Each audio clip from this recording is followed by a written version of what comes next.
बच्चों कैसे सही बच्चे। क्या आप सही बच्चों को पता है कि फॉरवर्ड चार्ज मैकेनिज्म और रिवर्स चार्ज मैकेनिज्म में क्या फर्क है? देखो बच्चे, फॉरवर्ड चार्ज मैकेनिज्म में जो सप्लायर होता है वो ही इनवॉइस पे जीएसटी चार्ज करता है, रेसिपिएंट से कलेक्ट करता है और जाके गवर्नमेंट को पे करता है। फॉरवर्ड चार्ज में सारी की सारी कंप्लायंस की रिस्पॉन्सिबिलिटी किसकी होती है बच्चे? सप्लायर की। जैसे अगर मैं आपको सर्विस दे रहा हूं तो मैं ही इनवॉइस बनाऊंगा, उसमें मैं जीएसटी लगाऊंगा, आपसे कलेक्ट करूंगा और मैं गवर्नमेंट को सबमिट करूंगा। This is forward charge. Recipient का सिर्फ एक काम, पॉकेट से पैसा निकाले सप्लायर को दे, आगे काम सारा सप्लायर। आरसीएम में क्या होता है, जो सप्लायर है, मान लो मैं अनऑर्गेनाइज्ड हूं, मैं इनवॉइस तो हो सकता है बना दूं, हालांकि उसको टैक्स इनवॉइस नहीं बोला जाएगा, सो आई इशू इनवॉइस। ठीक है, लेकिन क्या am I allowed to charge GST? Not at all.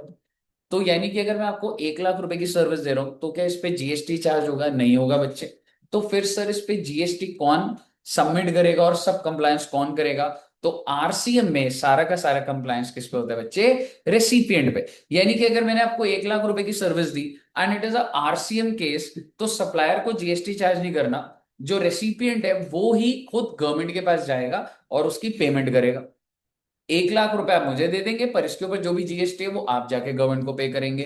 अब सवाल ये है सर, ये पेमेंट कैसे होगी? It has to be paid only through cash ledger. सिर्फ और सिर्फ कैश लेजर के थ्रू पेमेंट होगी।